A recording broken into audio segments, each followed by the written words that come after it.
Okay, so addiction.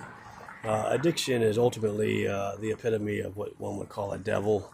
Addiction is something where it's a substance that people could call drugs, but ultimately it's any kind of substance that's not healing your body, and it becomes an addiction to your body. So it has a reversal effect of actually healing, and then it also controls the mind. It alters, it rewires the brain patterns.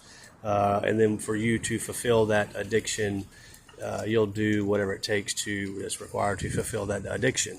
So those are physical addictions, but then you also have the mental or psychological addiction where the brain is spiritually or consciously addicted to lying. And that happens where the brain has been trapped from birth or been before the brain can understand that what the trap is. And that's the dangers of knowledge, where knowledge is unnatural measurements and unnatural communications. And because unnatural measurements does not have polarity, no energy, there's no polarity because it's just invented measurement concepts that don't exist naturally, that's using our quantity-based perception.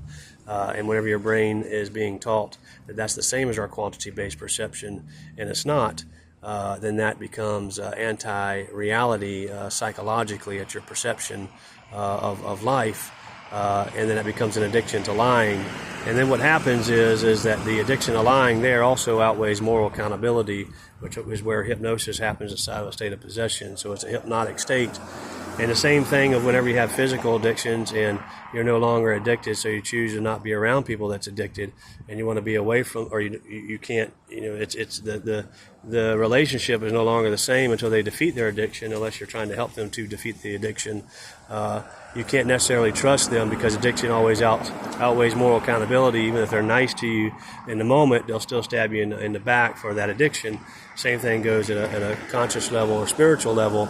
But the thing about it as a spiritual level is that they might not be aware that they're addicted. At a physical level, when somebody smokes crack, drinks alcohol, or whatever their drug of choice is, you know that you're doing something, even if they're still kind of in denial of it. You still know that you're doing something. But at a spiritual level, conscious level, if you're addicted to lying by way of perceiving that the backwards is forwards due to being taught that the unnatural measurements are natural, you don't necessarily understand that that's what's taking place. So that's why that becomes the greatest addiction that exists, and outweighs moral accountability, and people think that what they're doing is right, and furthering that conscious direction when it's not right. And you try to point it out to them, and then they can have a psychological reaction, fight or flight syndrome kicks in.